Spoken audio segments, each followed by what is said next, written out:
Yes, ipagpatuloy natin yung naputol na video at sasamantalahin ko na rin sa mga oras na ito ang pagre-report ko sa daloy ng mga sasakyan sa mga sumandaling ito.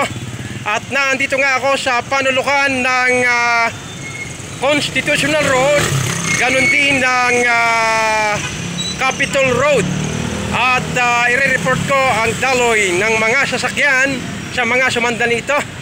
Sa mga nanggagaling naman ng Batasan IPP Road at tatahakin ito ang pababa papuntang Marikina, ang tatahakin ito ay ang Constitutional Road at alabas siya papuntang San Mateo Road.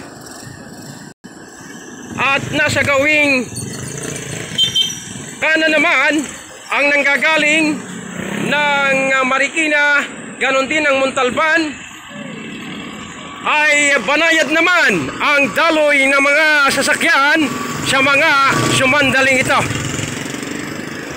So yan ang mga may re-report ko sa mga sumandaling ito na sa mga oras na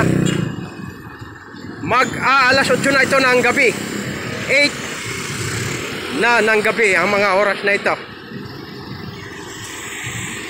Yan, at maraming salamat. Thank you for watching. Mabuhay po mga minamahal kong mga taga-subaybay. Please like and share po.